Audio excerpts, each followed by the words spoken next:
Hello, and welcome to Radio Free Acton, the podcast of the Acton Institute dedicated to the study of religion and liberty. I'm Caroline Roberts. In the first segment of this episode, I'll be speaking with A.J. Jacobs, journalist, lecturer, and New York Times bestselling author about his newest book, Thanks 1,000, detailing his trip around the world as he found and thanked every person who worked to make his morning coffee. After that, senior editor at the Acton Institute, Reverend Ben Johnson, speaks with Maryanne Kalm, an Estonian politician. Mari-Ann witnessed firsthand life in Soviet-occupied Estonia and speaks with Father Ben about her family's journey from despotism to freedom, her eventual return to Estonia, and her work to champion freedom even after the fall of the Iron Curtain. If you would like to check out any of the resources, books, articles, or more mentioned in this episode, you'll find them all linked in our show notes, posted every Wednesday at blog.acton.org.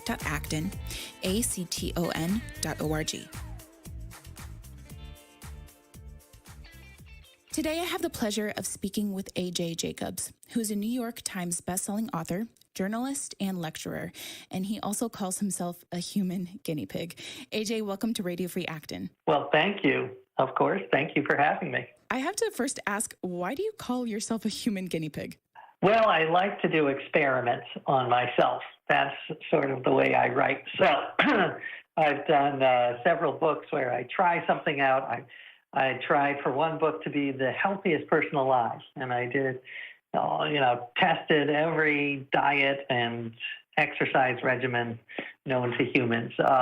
I did one called The Year of Living Biblically, where I experimented. I tried to follow all the rules of the Bible as literally as possible, from the Ten Commandments right on down to not shaving the corners of your beard. I'll try something out for a year, and then I will write a book about it. So I wrote a book a couple years ago where I tried to build a family tree of the entire human race to show that we're all related, and maybe we should stop being so tribal.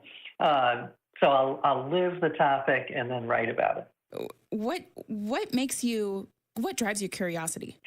Well, I love the idea of self-improvement, and I just think I need a lot of self-improvement. And these projects are ways to learn how to make myself better.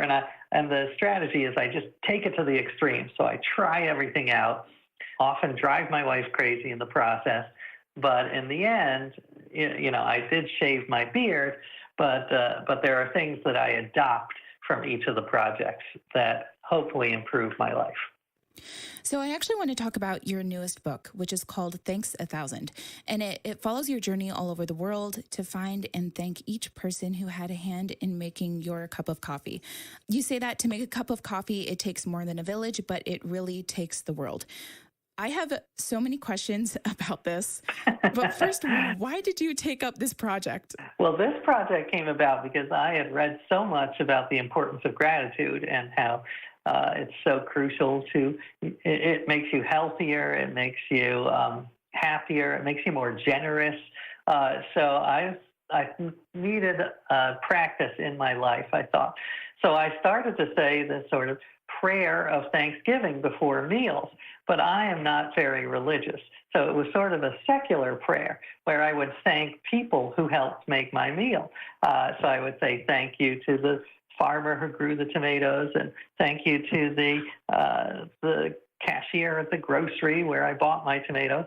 And my son, who was 10 at the time, said, Dad, that's kind of lame because those people can't hear you. They're not in our apartment.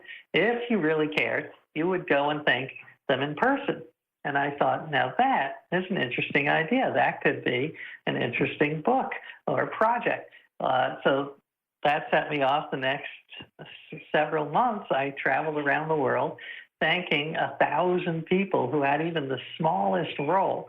And I took it very broadly, sort of 6 degrees of gratitude. So not just the the barista or the farmer, but you've also got the people who drove the truck with the coffee beans, and the people who built the road because the truck couldn't drive without the road, and the people who painted the yellow lines on the road. So the point is, we're all interconnected.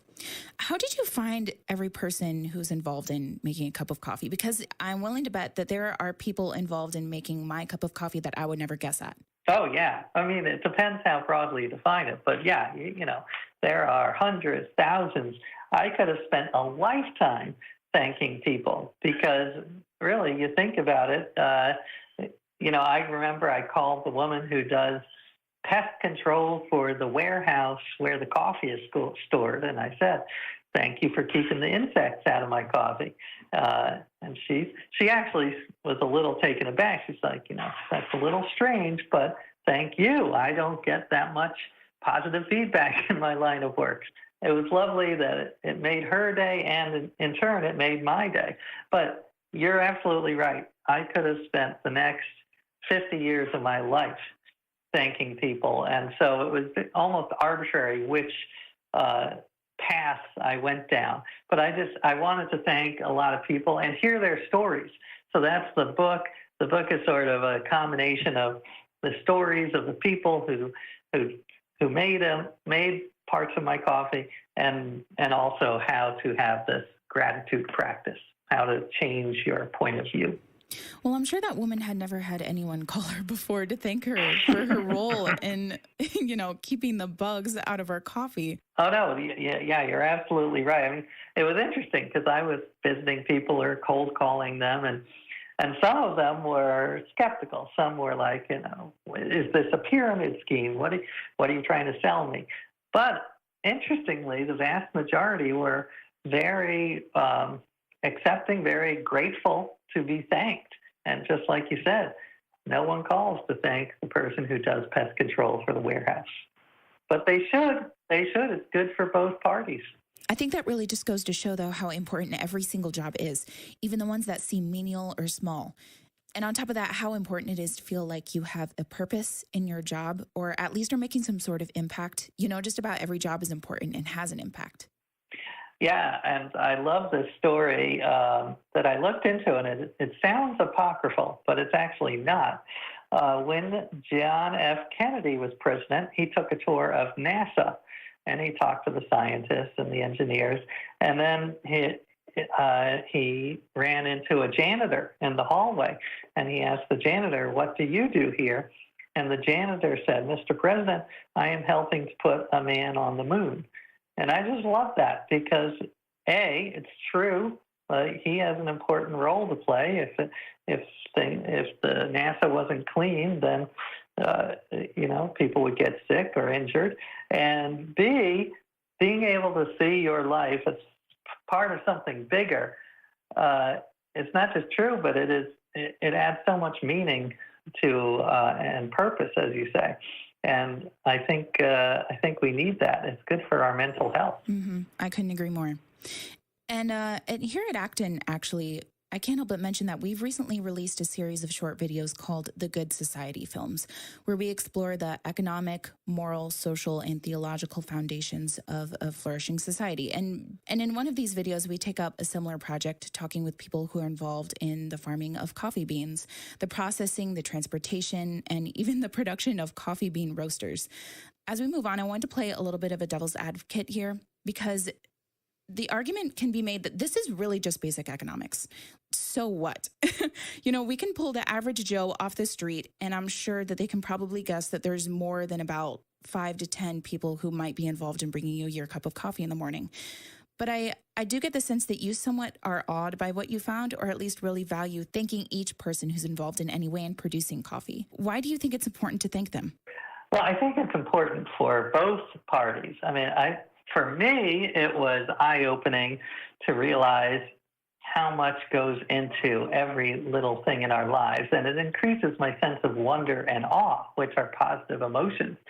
So, for instance, when I talked to the guy who designed the plastic lid for my coffee cup, and just hearing him, how much passion he had, and what the blood, sweat, and tears that it went into this little piece of plastic. Like, he thought about the shape of the opening for the coffee so that it came out, the liquid came out at just the right angle, and making sure that there was a hole for the aroma. And it made me look around my life and see all these little masterpieces everywhere that I take for granted. And that helps fight our negative bias, which is that humans are very good at noticing the negatives. We are good at, if you hear 100 compliments and a single insult, we are good at remembering the insult. And that might have been helpful when we needed to spot lions on the savannah, but it's not so helpful for living a happy life. So I think it's good for the person who's doing the thanking. And then I do think there have been recent studies that show being thanked is more meaningful than we estimate. We overestimate how awkward it's going to be to thank a stranger, and we underestimate how meaningful it will be. And I have been corresponding with a lot of readers during this, and hearing them thank me for the books that I write and the impact. Hearing just the details of the impact, what parts moved them, what parts inspired them to do something in their life, that is the most meaningful part of my day. It's like, it just makes it worthwhile for me to do my job, because as a writer, sometimes you just are in a room sending it out into the ether, and you don't know how it affects people. This is probably going to be my last question. We're running a little bit short on time, but I'm lastly wondering, after this project was done, did you notice a slight change of heart or maybe different mindset of gratitude after you finished? I do. I think it had a huge impact, and it's all, I say that you don't have to go around the world thanking 1,000 people, that there are ways to do this that are more practical. And one of them is just really making it a ritual to notice all of the good things, the hundreds of good things that happen every day. And this, I included this in my book, and it really seemed to strike a chord, so I thought I would mention it. When I'm going to sleep, I find, instead of counting sheep, count the things that you are grateful for. And to give it some structure, do it alphabetically.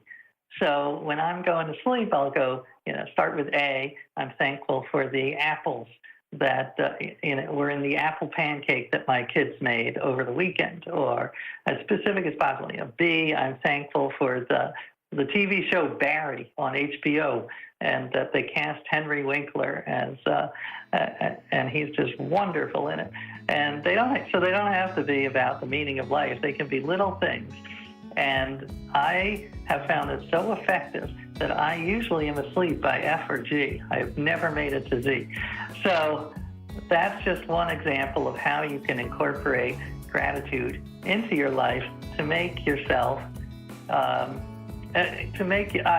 compare it to sort of turn down the volume on your inner Larry David and turn up your volume on your inner Mr. Rogers. Well, AJ, thank you so much for your time today. It is a bit satisfying to think, when I get up in the morning, there were a lot of people who were involved in bringing it to me that morning. Well, thank you. What makes a good society? Is it a vibrant moral culture, a just political order, or could it be all of this and more? The Good Society is a short free film series that focuses on the intersection between the human person and economics and explores themes of work, creativity, entrepreneurship, and exchange.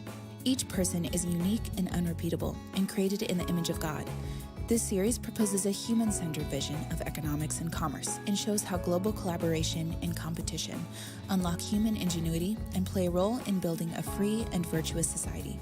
Watch any of the films at acton.org/TGS.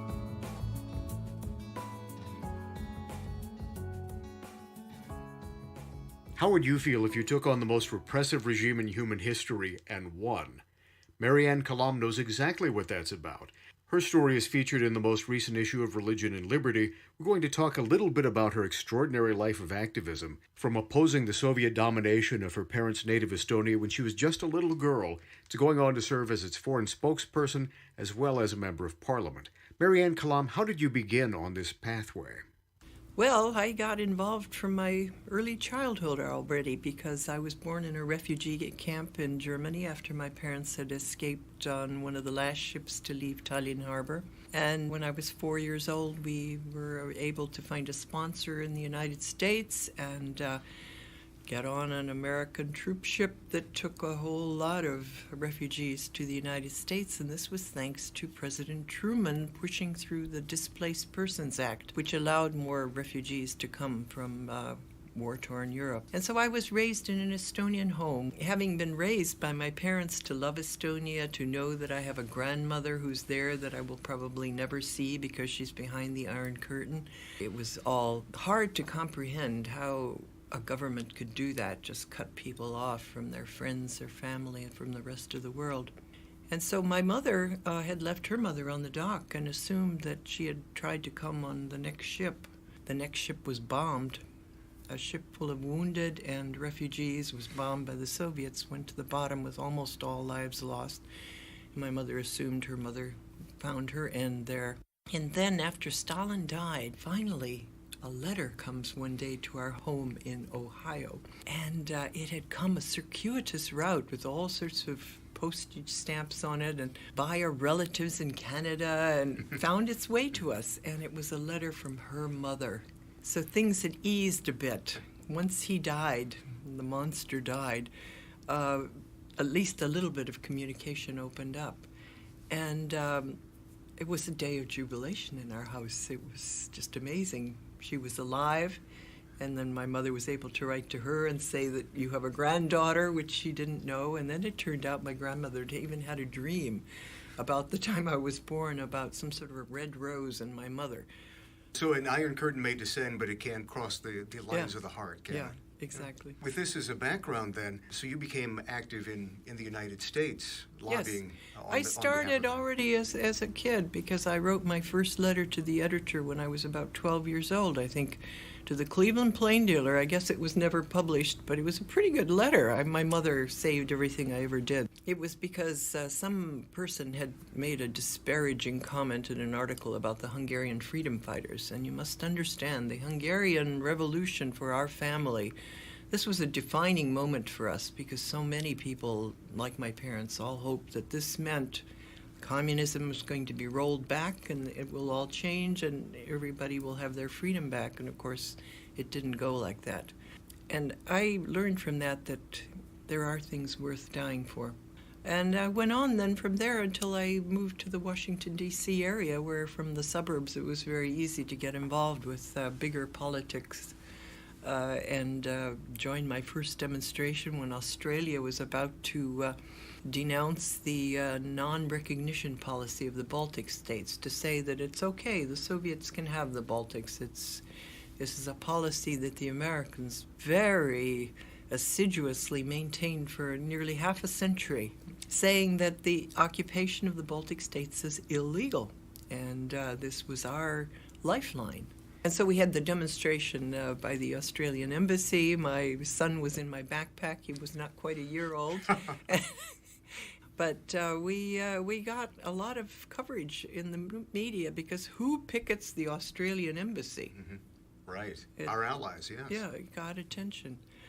And then I started writing more and more letters, got some published in the Washington Post and other newspapers, and I remember my first one that I was really proud of was Wiped Off the Map, was the title of it. It was very short. This is my forte, writing short letters. They get in much more than big, ponderous letters. And the point was that the maps in the Washington Post were publishing the Soviet Union as one big megalith and no borders shown, where according to the non-recognition policy of the U.S. government, the Baltic states' borders should be shown. And they published it, so that was good. We were speaking last evening with a couple of members of the Estonian community here in the Chicago area, as you're speaking at Wheaton College. Yes. And you had mentioned that at one point the Washington Times had posted several letters to the editor in the days when these were published in the newspaper rather than posted online, and that several of them were all by yourself. Yes. 5 out of 6 were by me. It was on a Baltic topic. And at that point, I had realized I wrote so frequently that I wouldn't get them all published. They had a limit. You couldn't have a letter a day.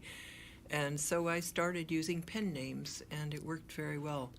But that day, I apparently was very inspired. And You mentioned that you even had double entendres in the name itself. Yes, yes. Well, one of the names was Anna Pihta, which Anna, of course, sounds like Anna.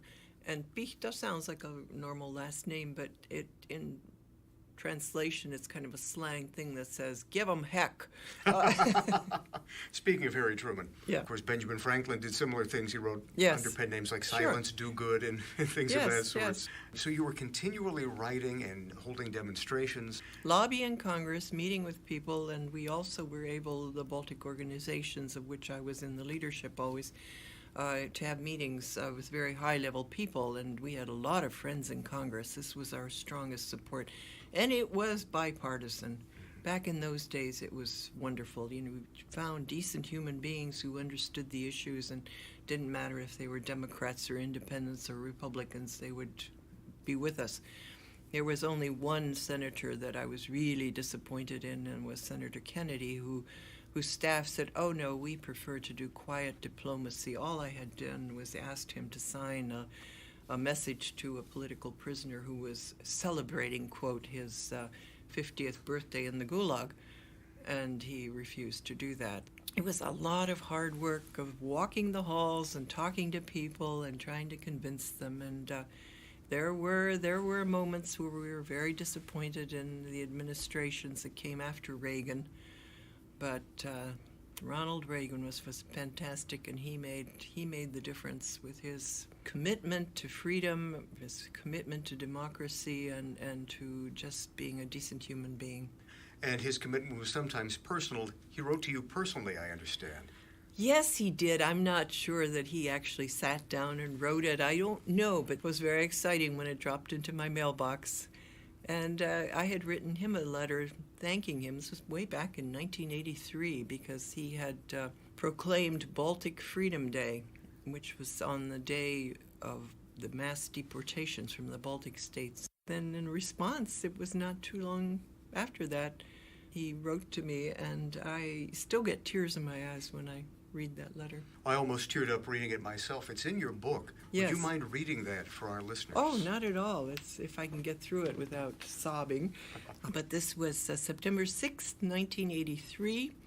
Dear Mrs. Ricken, that was my name at the time, I was deeply touched by your letter.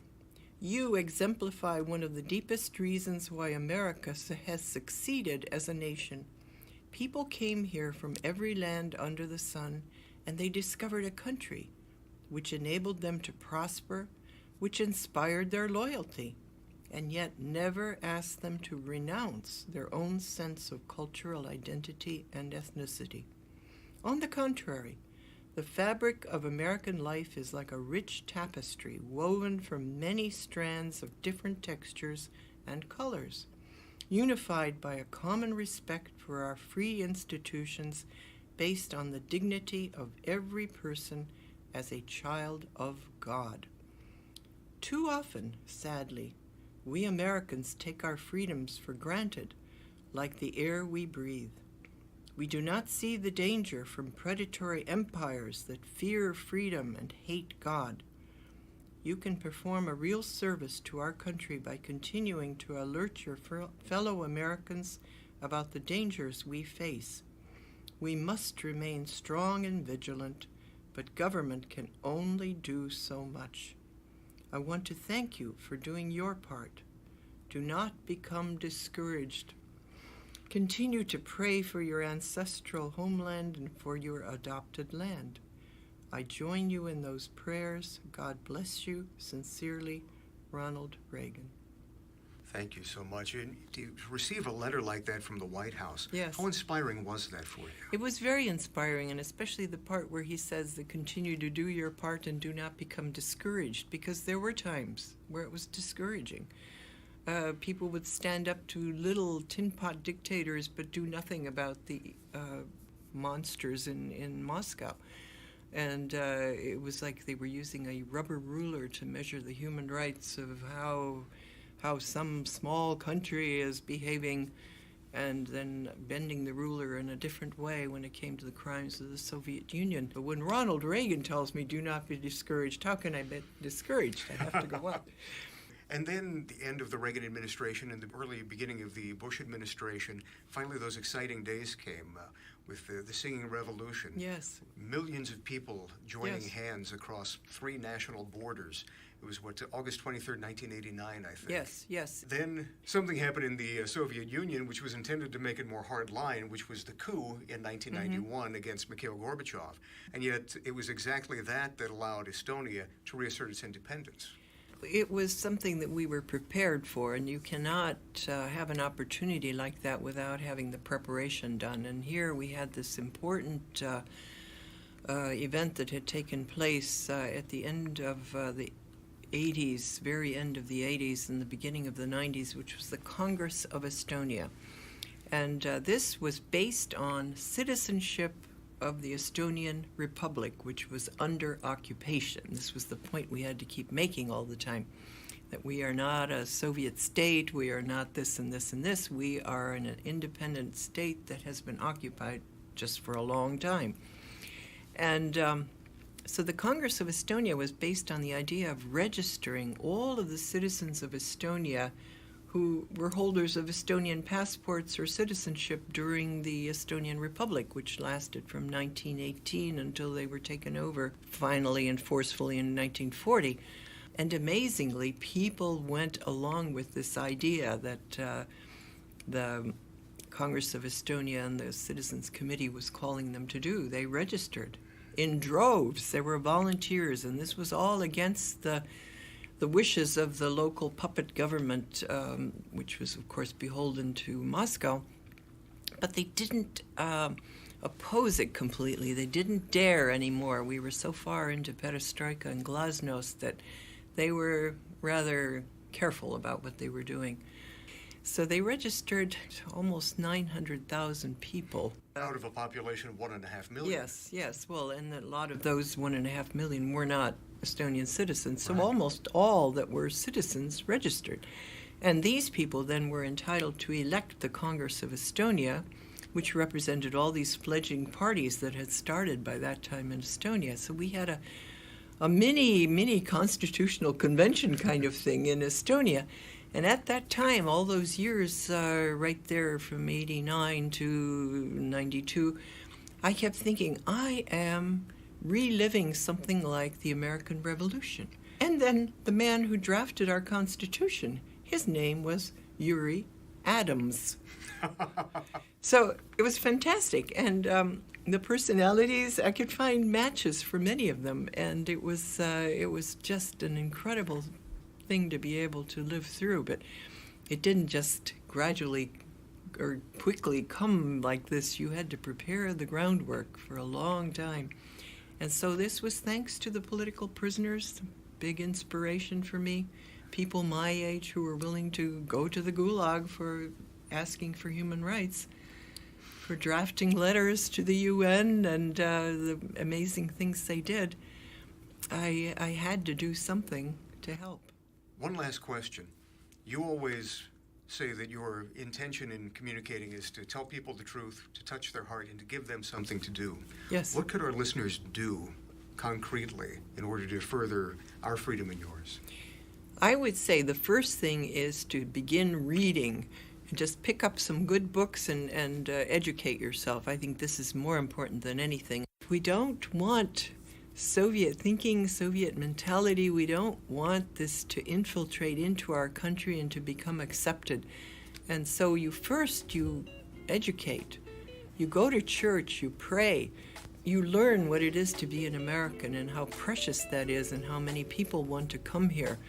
Feel proud and love that flag. If you don't do it, who's going to? A searching question for each one of us to ponder. We would like to thank the Sound Studio in Wheaton, Illinois for the use of its facilities to record this interview, and to you for listening to it. As always, thank you for listening. To learn more about the Acton Institute and what we do, visit our website at acton.org. If you want to reach our podcast team here at Acton, email us at rfa@acton.org or leave us a message at 888-705-4180 to give us feedback and to let us know what you think of the show. Lastly, if you enjoyed this episode, don't forget to swing over to iTunes and leave a review and rating.